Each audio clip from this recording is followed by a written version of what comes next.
The dead don't ask to be remembered. They just refuse to be ignored, especially when you swallow their ashes.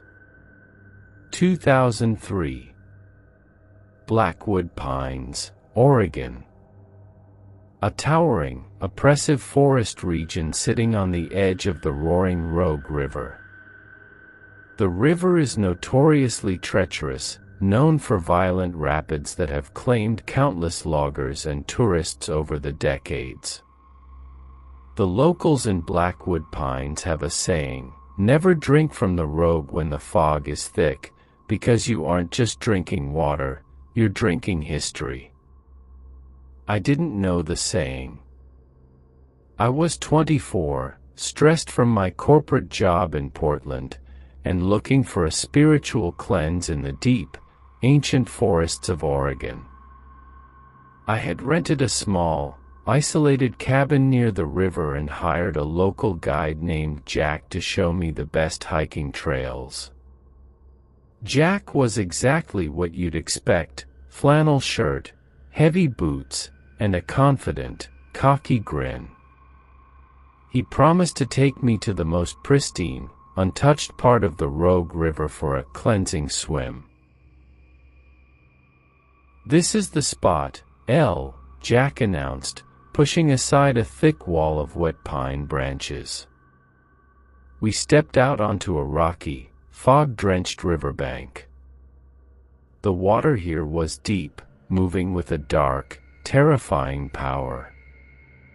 The fog was so thick I could barely see the opposite shore, but the sheer, isolated beauty of the place was undeniable. "It's breathtaking," I breathed, unzipping my heavy windbreaker. "Are you sure it's safe to swim here?" "Safest bend in the river," Jack laughed, lighting a cigarette and leaning against a massive, moss-covered boulder. "The current slows down right here in the cove. Locals call it the perfect spot to wash away your sins. Go on, get in. I'll keep an eye on your bag." I stripped down to my swimsuit, shivering as the freezing, damp Oregon air hit my skin. I didn't know that Jack had lied to me. I didn't know that this wasn't a recreational swimming hole. This was Grief Point Bend. It was the exact spot where the town brought the cremated remains of the dead, throwing their ashes into the water so the river could carry them out to the Pacific. I waded into the freezing water. The shock of the cold took my breath away, but it was exhilarating. I dove under the surface, opening my eyes to the murky, green depths. When I broke the surface, gasping for air, a sudden wave from the current splashed directly into my face. Instinctively, I swallowed a mouthful of the river water. It tasted strange, chalky, metallic, and incredibly bitter. I coughed, wiping the water from my eyes. "Jack, the water tastes terrible here." Jack was standing on the shore, but he wasn't looking at me. He was arguing with an old man who had just emerged from the tree line. The old man was dressed in a heavy, tattered wool coat, leaning heavily on a carved wooden walking stick. His face was weathered and hard, deeply lined with age. "What are you doing, you idiot?" the old man barked, pointing a trembling, furious finger at Jack. "Get her out of the water. Today is the mourning day. You brought a tourist to Grief Point." "Relax, old man," Jack sneered, blowing a cloud of smoke into the fog. "She's just taking a dip. No harm done. The river washes everything away anyway. She is swimming in the bone dust, the old man roared, stepping closer to the water's edge, his eyes locking onto me with absolute terror. "Get out, girl. Get out now." Panic flared in my chest. I scrambled up the rocky bank, grabbing my towel and wrapping it tightly around myself. I was shivering, coughing up the chalky water. "What is he talking about, Jack?" "Bone dust. He's just a crazy old hermit. I'll ignore him," Jack sighed, tossing his cigarette into the dirt. "Crazy." The old man struck his walking stick violently against the rocks. "2 days ago, my granddaughter Abigail drowned in these rapids. An hour ago, I scattered her ashes right where you were swimming, girl. The river hasn't even taken her yet." My stomach violently heaved. I fell to my knees, gagging, the metallic taste in the back of my throat suddenly making horrifying sense. I had swallowed the ashes. "You fool," the old man hissed, looking down at me with a terrifying mixture of pity and dread. "When you ingest the ashes of the restless dead, you open the door. You build a bridge between the living and the dark. The dead don't want to be eaten, they want to go home." "All right, that's enough," Jack snapped, stepping between me and the old man. "You're scaring my client. We're leaving." "You can't leave," the old man warned, his voice dropping to a harsh, trembling whisper. "Look around you, boy. Look at the fog." I looked up. The fog hadn't just thickened, it had actively closed in around us, creating a dense, suffocating gray wall. And within that gray wall, shadows were moving. Hundreds of them. Tall, shifting silhouettes drifting silently through the trees and hovering over the surface of the river. "They are the lost ones," the old man whispered, backing away into the mist. "The ones who haven't crossed over." And now, she can see them. And worse, they can see her. The old man turned and vanished into the fog. "Let's go, Elle," Jack said, his cocky demeanor finally cracking. He grabbed my arm, pulling me toward the trail. "That guy is a psycho. Let's get back to the cabin." I threw my clothes on over my wet swimsuit, my hand shaking so violently I could barely work the zipper on my jacket. We rushed into the dense, dark pine forest, but the woods felt completely different now. The silence was gone, replaced by a low, constant whispering that seemed to come from the wet bark of the trees and the muddy ground beneath our boots. We hiked for what felt like hours. The fog was so disorienting that the trail seemed to twist and turn back on itself. Suddenly, I stopped dead in my tracks. "Jack," I breathed, pointing into a small clearing just off the trail.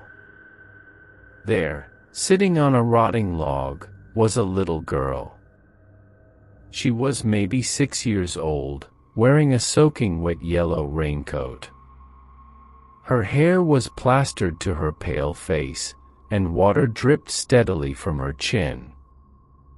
In her small, freezing hands, she was clutching a filthy, ruined porcelain doll. "Hey," Jack called out, stepping toward the clearing. "Kid, what are you doing out here? Where are your parents?" The little girl didn't look at Jack. She slowly turned her head and looked directly at me. Her eyes were completely white, clouded over with the murky, terrifying film of death by drowning. "Where is my doll?" she whispered.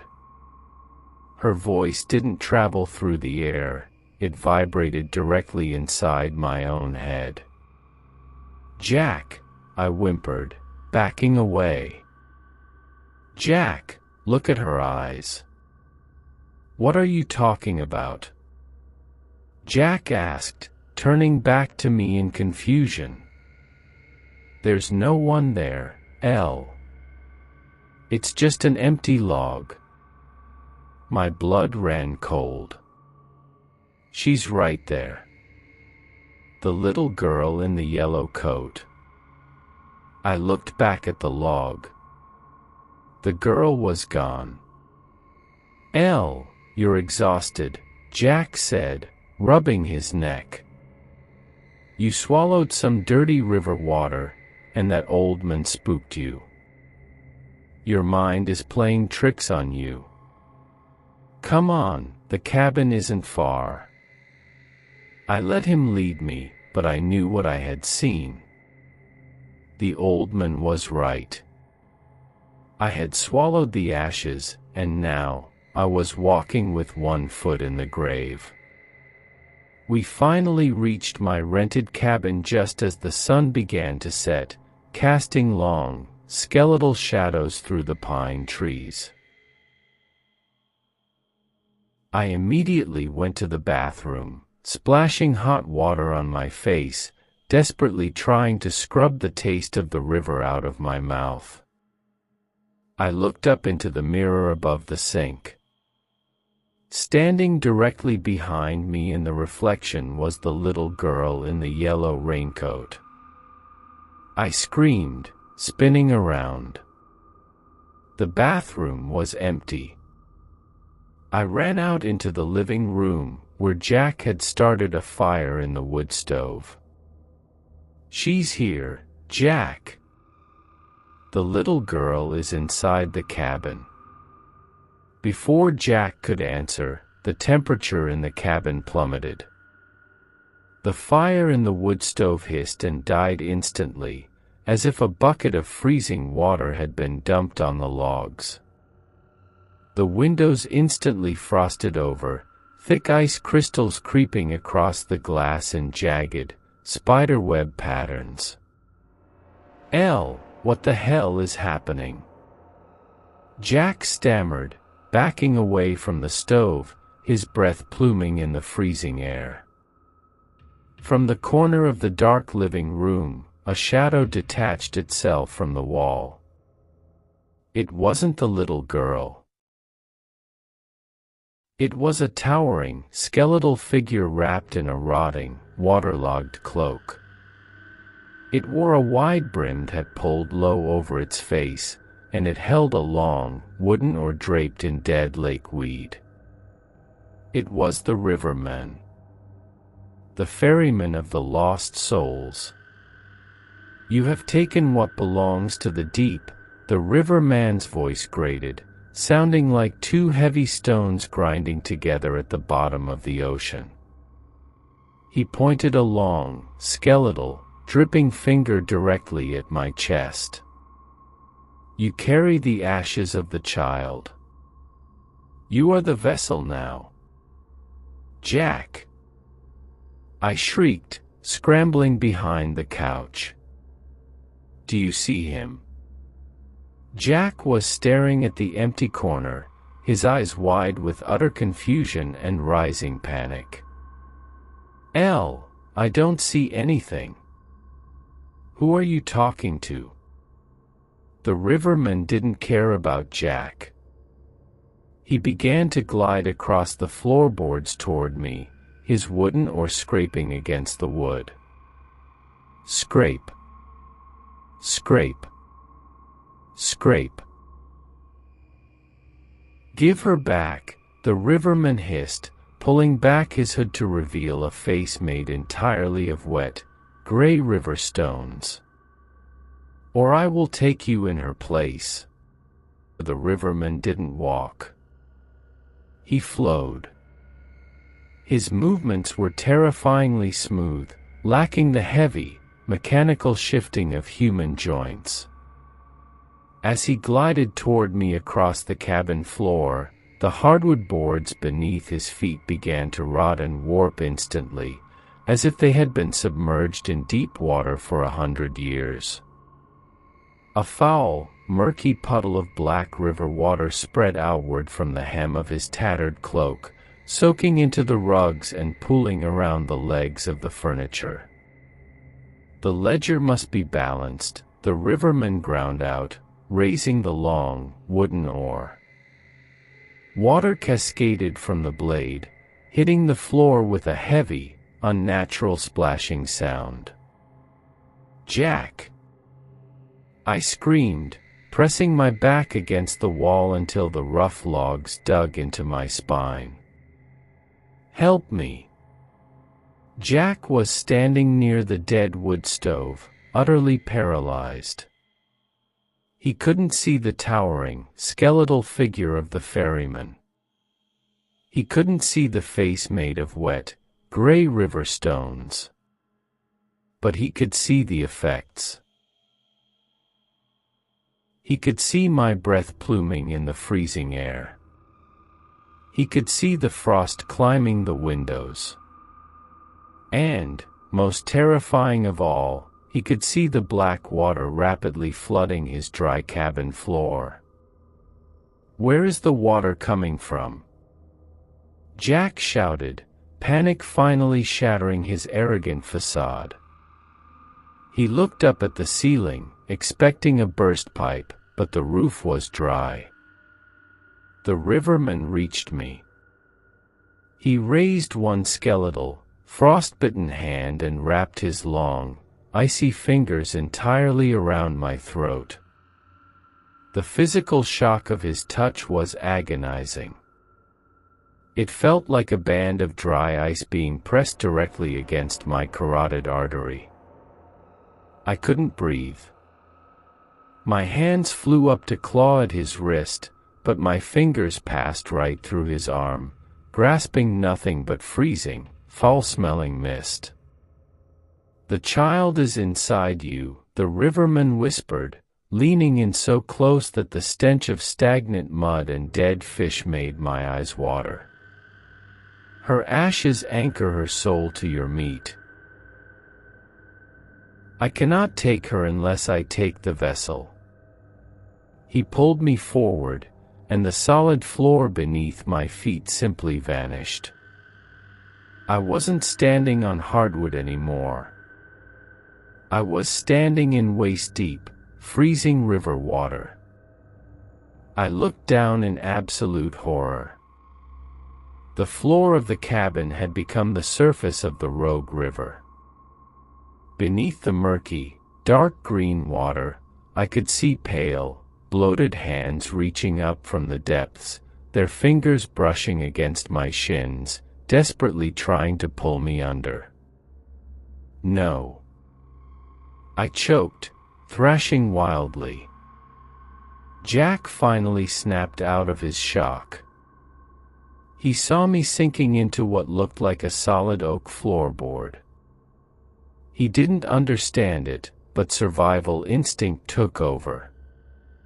He lunged across the room, grabbed me by the heavy collar of my windbreaker, and heaved backward with all of his strength. There was a sickening, tearing sound, like Velcro being ripped apart. The riverman's grip broke, and I came flying backward, crashing hard into Jack. We both tumbled onto the floor near the front door. The moment Jack pulled me away, the illusion of the river shattered. The floorboards were solid wood again, though they were still soaking wet and covered in a thick layer of freezing frost. The riverman stood in the center of the room, turning his eyeless stone face toward Jack. "You interfere with the crossing," the entity rumbled. "We have to get out of here." I sobbed, scrambling to my feet. He's going to take me to the water. Jack didn't ask any more questions. He threw open the heavy front door of the cabin, shoved me out onto the porch, and sprinted after me. We ran to his heavy-duty pickup truck parked in the dirt driveway. The fog outside had thickened to the point of absolute blindness. It was a dense, suffocating white wall that seemed to press down on the roof of the truck as we slammed the doors shut. Jack jammed the key into the ignition. The engine roared to life, the headlights cutting a weak, useless yellow beam into the swirling gray mist. He threw the truck into reverse, tires spinning in the mud, and we tore out onto the winding, treacherous mountain road. "What the hell was that, El?" Jack yelled, his hands gripping the steering wheel so tightly his knuckles were bone white. The floor was turning to water. I felt the cold. "What did you bring into my cabin?" "I didn't bring anything," I cried, clutching my throat, which still burned with the phantom sensation of the ferryman's freezing grip. "It's the ashes. The old man told you."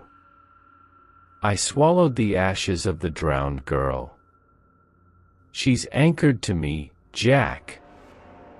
That thing in the cabin, it's the ferryman. It collects the dead." Jack stared at the road ahead, his jaw clenched tight. The man who thought he knew everything about the deep Oregon woods was suddenly completely lost in his own backyard.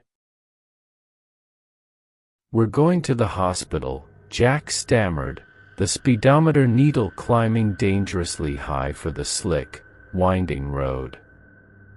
"We're going to get your stomach pumped. We'll get the ashes out." "It's too late for that," I whispered, feeling a deep, unnatural chill settling into my bones. My skin was taking on a sickly, pale gray hue, and my veins were beginning to darken against my wrists. "It's not just in my stomach anymore. It's in my blood. I can feel her." As if responding to my words, the truck's radio, which had been turned off, suddenly snapped on. Static blasted through the speakers, loud and aggressive. Jack swore and reached over to twist the volume knob down, but the dial just spun uselessly. The static began to shift, modulating and organizing until the white noise formed a melody. It was a song. A slow, haunting nursery rhyme, sung in the frail, echoing voice of a little girl. "Ring around the rosy, a pocket full of posies. Turn it off, Jack," I screamed, clapping my hands over my ears. "Ashes, ashes, we all fall down." "I can't," Jack yelled, punching the dashboard. He ripped the key out of the ignition completely, but the engine didn't die, and the radio didn't stop. The truck was driving itself. The cab of the truck suddenly filled with the suffocating stench of rotting river water. The windows completely fogged over from the inside, but it wasn't condensation. It was thick, dripping river mud running down the glass. I looked in the rearview mirror. Sitting in the back seat of the truck, right behind Jack, was Abigail, the 6-year-old girl in the yellow raincoat. She was soaking wet, her skin bloated and blue, her dead, milky eyes staring directly into the mirror at me. "My doll," Abigail whispered, her jaw unhinging slightly, dark water spilling over her pale lips. "I won't go without my doll. Look out!" Jack roared. I snapped my head forward. Standing in the dead center of the foggy mountain road was the Riverman. He was a towering monolith of dark, dripping robes, his wooden oar held horizontally across his chest, blocking the path. Jack slammed both feet on the brake pedal. The heavy truck locked up, the tires screeching and sliding wildly on the slick asphalt. We spun completely sideways, careening toward the steep, forested embankment that dropped off directly into the Rogue River below. The world turned into a violent blur of motion and screaming metal. The truck smashed through the wooden guardrail and plunged down the embankment. I closed my eyes, waiting for the crushing impact of the trees. But the impact never came. Instead of the deafening crunch of metal, I heard the soft, rhythmic splashing of water. I opened my eyes. I was no longer in the cab of Jack's truck. The mountain road was gone. The forest was gone. I was sitting on the hard, wooden bench of a massive, ancient rowboat. The boat was entirely surrounded by a thick, glowing, otherworldly fog that stretched out into an infinite, dark horizon. The water beneath the boat wasn't water, it was a swirling vortex of screaming faces and grasping hands. Standing at the stern of the boat, slowly pulling the massive wooden oar through the sea of souls, was the Riverman. "Where am I?"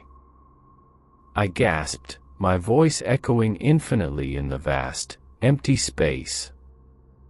"You are in the in-between," the Riverman answered, not turning around. "The purgatory of the drowned. You are half living, half dead. You belong to the current now." I looked around the boat. I wasn't alone. Huddled in the corners of the rotting vessel were dozens of other figures.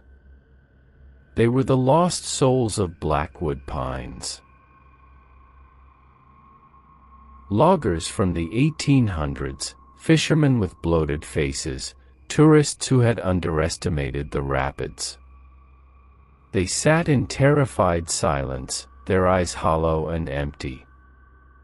Directly across from me sat a woman in a tattered 1920s flapper dress. She looked at me, her face pale and sorrowful. "You shouldn't be here, child," the woman whispered, her voice like the rustling of dry leaves. "You still have a heartbeat.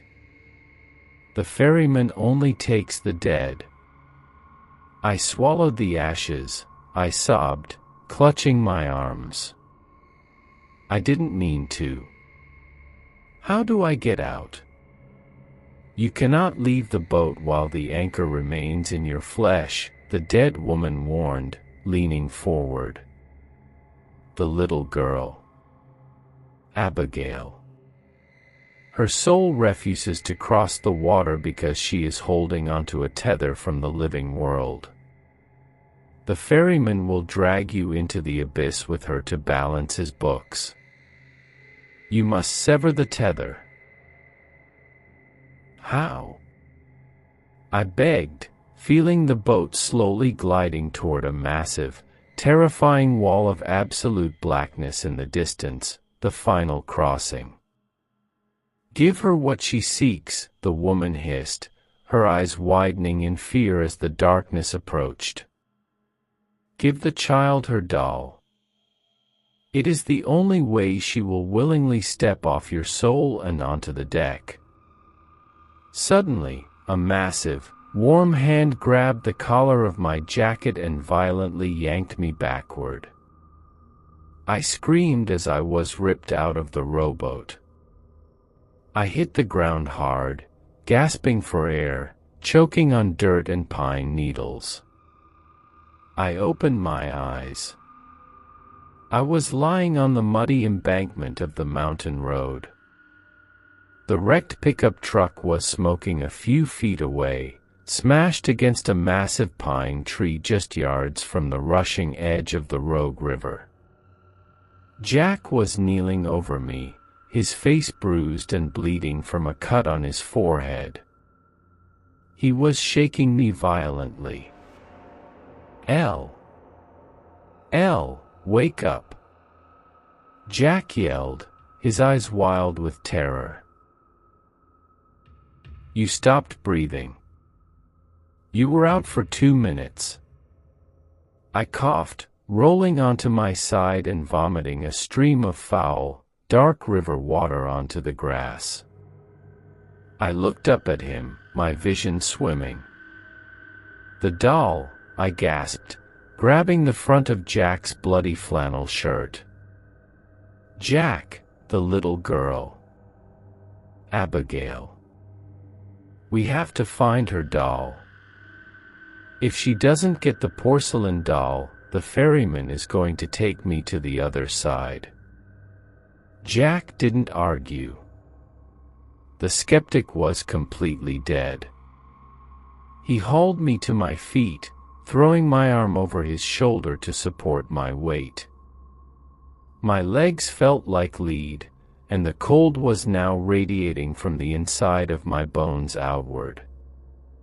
The old man, Jack said, his voice trembling as he looked around the fog-drenched woods. The old man at the river. He said Abigail was his granddaughter. He has a shack about a mile up the ridge from Grief Point. The locals call him Tobias. If anyone has her things, it's him. We have to go, I wheezed, every step in agony. We have to go right now. The sun is completely gone.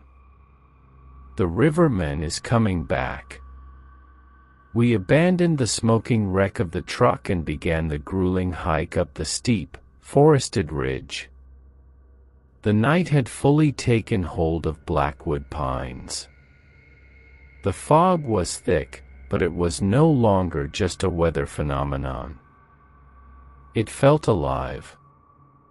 It pulsed around us, and I could hear the faint, distant splashing of oars in the water, even though we were miles above the river. After 40 minutes of agonizing climbing, a small, decaying wooden shack emerged from the mist.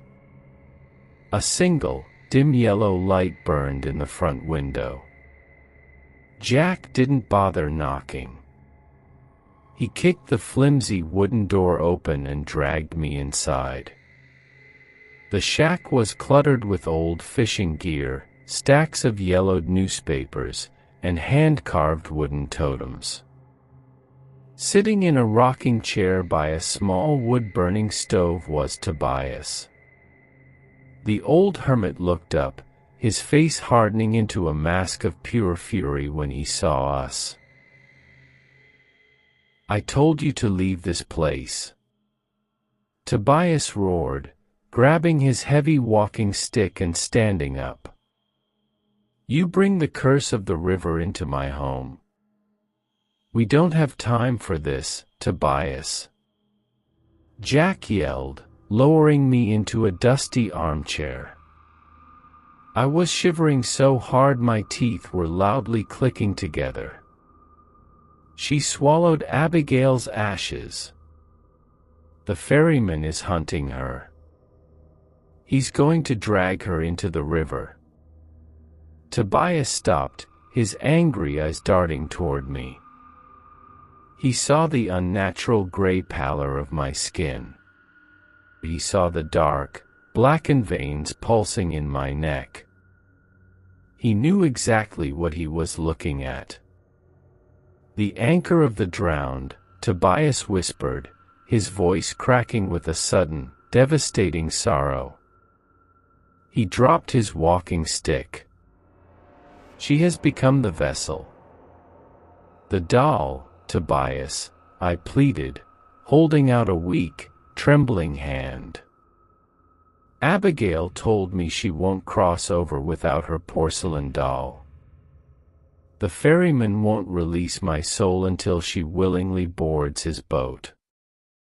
Please. You have to give it to me. Tobias's face crumpled. The tough, angry exterior shattered, revealing a broken, grieving grandfather.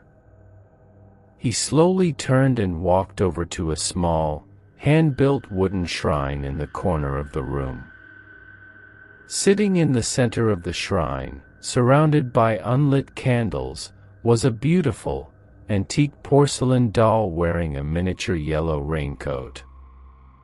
I bought it for her 5th birthday, Tobias wept, his calloused hands hovering over the toy. She was holding it when she slipped off the rocks into the rapids. They found her body 2 miles downstream, but the doll washed up right at my feet the next morning. It's the only thing I have left of her. Tobias, listen to me, Jack pleaded, stepping forward gently. If you don't give us that doll, Abigail's soul is going to be trapped in the in-between forever. She'll be a wandering ghost, tied to Elle. And Elle is going to die tonight. You have to let the doll go so Abigail can find peace. Tobias stood in silence, his shoulders shaking with quiet sobs. The wind outside began to howl, rattling the tin roof of the shack. The temperature in the room plummeted, and the single light bulb hanging from the ceiling began to flicker violently. The rivermen had found us. The time is up, a wet, booming voice echoed from the fog directly outside the cabin walls. The ledger closes tonight. Tobias looked at the door, his eyes wide with absolute terror. He snatched the porcelain doll from the shrine and thrust it into my hands. Take it, the old man shouted, pulling a heavy, rust-covered shotgun from beneath his cot. Take it and run back to Grief Point. You have to throw the doll into the water exactly where you swallowed the ashes. It's the only way to sever the tether. Come with us. Jack yelled over the roar of the wind. I'll hold the door. Tobias roared back, chambering a shell, though we all knew buckshot wouldn't stop a spirit. Get my granddaughter out of the purgatory. Run. Jack grabbed my arm, hauled me to my feet, and we burst out the back door of the shack, plunging back into the freezing, haunted darkness of the Blackwood Pines. With the porcelain doll clutched tightly against my chest, we began the desperate, suicidal sprint back down the mountain, racing toward the churning, black waters of the Rogue River, where the ferryman was waiting to collect his final toll. The descent back down the mountain to Grief Point Bend was a terrifying plunge into absolute madness. The forest was no longer just a collection of ancient pine trees, it had become an extension of the Rogue River itself.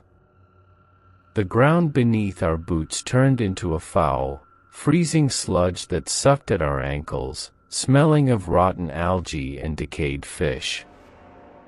The fog was so dense it felt like we were running underwater. Worst of all were the shadows. They drifted between the massive tree trunks, pale, bloated silhouettes of the drowned loggers and lost tourists, their eyes glowing with a faint, sickly luminescence. They reached out with dripping, freezing fingers, trying to snatch the fabric of my jacket, whispering in a chorus of wet, gurgling voices. "Don't look at them, Elle!" Jack roared, hacking through the dense, wet brush with his forearm, pulling me along. "Keep your eyes on my back. Don't let go." My body was shutting down. The cold wasn't just external anymore, it had woven itself deep into my cardiovascular system. Every beat of my heart pumped freezing, phantom river water through my veins. My lips were a violent shade of blue, and the porcelain doll I clutched to my chest felt as heavy as a cinder block. We burst through the final line of trees and collapsed onto the rocky shoreline of Grief Point Bend. The Rogue River was not the calm, pristine cove I had swam in that afternoon. It was a churning, violent nightmare. The water was pitch black, thrashing against the rocks with a deafening roar. And rising from the center of the raging rapids was the massive, rotting wooden hull of the ferryman's rowboat. "The vessel returns to the water," a voice boomed, completely cutting through the roar of the river. Standing on the rocky shore, directly between us and the water's edge, was the riverman. In the dim, scattered light of the moon penetrating the fog, his true, horrifying form was fully visible. He wasn't just wearing a cloak, the cloak was made of living, writhing black lake weeds and human hair. The face beneath the wide-brimmed hat was constructed entirely of smooth, wet, gray river stones, but the stones shifted and ground against each other to form a gaping, jagged mouth. Black sludge poured from the gaps in the rocks like saliva. "Get out of the way!" Jack screamed. The arrogant tour guide was gone, replaced by a desperate, terrified man fighting for his life. Jack picked up a massive, heavy piece of driftwood from the shoreline and lunged directly at the towering entity. The riverman didn't even flinch. He simply swung his heavy wooden oar. The blow connected with a sickening, bone-shattering crack. The oar struck Jack square in the chest, sending him flying backward through the air. Jack hit the rocky shore 10 feet away, tumbling like a rag doll. He lay perfectly still, a terrifying, dark frost instantly beginning to spread across the front of his torn flannel shirt where the oar had made contact. "Jack!" I shrieked, stumbling forward. But the riverman was already on me. He closed the distance in a single, gliding motion, towering over my small, freezing frame. He reached down with both skeletal hands and grabbed me by the shoulders. The sheer, concussive force of his freezing touch sent a shockwave of agony through my nervous system. My knees buckled, but his grip held me suspended in the air. The toll is unpaid, the riverman ground out, the river stones of his face shifting and grinding as he leaned in. The smell of absolute, ancient decay was suffocating. The child's soul remains on the shore. I will take the vessel to balance the book. He turned and began to drag me toward the churning, black water of the river. "No." I sobbed, thrashing weakly, my hands completely numb. I was still clutching the porcelain doll to my chest, my arms locked in a rigid death grip. As the icy water washed over my boots, the surface of the river began to boil. Hundreds of pale, bloated hands erupted from the black rapids, reaching up, waiting to pull me down into the freezing abyss. I looked out into the mist, over the thrashing hands of the damned. Hovering just inches above the violent current, floating perfectly still in her yellow raincoat, was Abigail, the 6-year-old girl. Her dead, milky white eyes were locked onto me, her small hand outstretched. My doll, her voice echoed directly into my skull, a sound of profound, heartbreaking sadness overriding the terror. I can't go in the dark without my doll. The riverman dragged me deeper. The freezing water hit my waist. The dead hands in the river began to grab at my jeans, their grip like iron vices pulling me downward. My lungs seized. The freezing cold was shutting down my organs. I was seconds away from being pulled under the surface forever. I had to sever the tether. With the absolute last ounce of strength in my freezing body, I ripped my right arm free from the riverman's grip. I raised the antique porcelain doll high above my head. "Take it!" I screamed, a raw, bloody shriek that tore my vocal cords. "Take it and leave me alone." I hurled the heavy porcelain doll over the riverman's shoulder, throwing it directly toward the hovering ghost of the little girl. The doll sailed through the fog, suspended in the air for what felt like an eternity. It hit the churning black water exactly where I had swallowed the ashes hours earlier. The moment the porcelain breached the surface, a massive, blinding flash of pale blue light erupted from the river. The concussive shock wave of the light threw the riverman backward, breaking his grip on my shoulders. I collapsed backward into the shallow water, gasping for air, clutching my burning throat. Through the brilliant blue light, I saw Abigail. She wasn't a terrifying, bloated corpse anymore. The horrific film cleared from her eyes, leaving them a bright, innocent brown. She drifted down to the surface of the water, reaching into the rapids, and pulled the porcelain doll into her arms. She hugged it tightly to her small chest, a beautiful, peaceful smile spreading across her face. The riverman slowly rose from the churning water.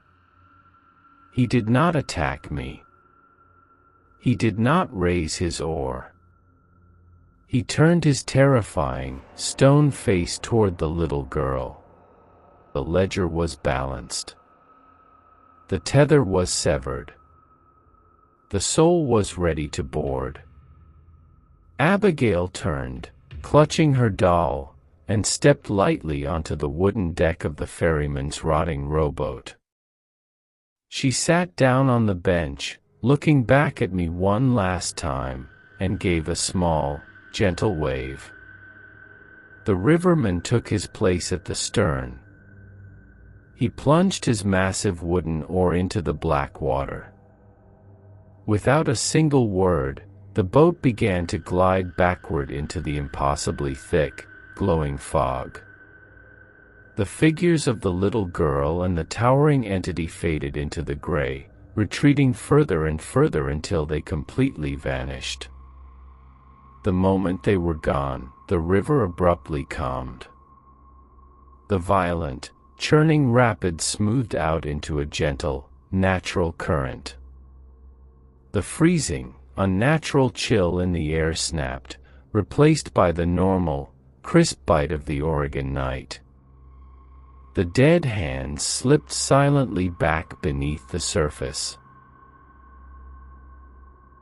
I dragged myself out of the water, crawling on my hands and knees over the sharp rocks until I reached Jack. He was breathing. It was shallow and ragged, but he was alive. The black frost on his chest was already beginning to melt, leaving a massive, dark purple bruise the size of a dinner plate across his ribs. I collapsed next to him on the muddy shoreline, staring up at the moon through the parting clouds, and finally let the darkness of exhaustion pull me under. We never went back to the cabin. The local paramedics found us the next morning, wandering blindly down the logging road, covered in mud and shivering uncontrollably. Jack had 3 broken ribs and severe hypothermia. I spent a week in the hospital with a massive lung infection from the river water. When the police went to investigate the mountain ridge, they found the old hermit's shack. The front door had been torn entirely off its hinges, splintered into 100 pieces. The heavy, rust-covered shotgun lay empty on the floorboards, completely encased in black ice. Tobias was gone. They dragged the river for weeks, but they never found the old man's body. The locals say the river just took him, like it takes everything else. But I know the truth. The ferryman's toll is absolute. When an angry old man stands in the way of the crossing, the ferryman doesn't just knock him down. He adds him to the ledger. Jack survived, but the cocky, fearless tour guide died on that riverbank. He sold his cabin, packed up his truck, and moved to the dry, burning deserts of Arizona. He told me he never wanted to see a body of water larger than a bathtub for the rest of his life. I moved back to Portland. I went back to my corporate job, back to the safe, brightly lit world of the city. But you never truly leave the in-between once you've felt the freezing touch of the ferryman. I can't drink tap water anymore. Even the thought of it makes me gag. I only drink from sealed, clear plastic bottles, and even then, I hold them up to the light before every single sip. Because sometimes, when the apartment is quiet and the fog rolls in off the Willamette River, I swear I can taste it again. That sharp, chalky, metallic taste in the back of my throat. The dead don't ask to be remembered. But if you accidentally swallow their ashes, they will make damn sure you never, ever forget them.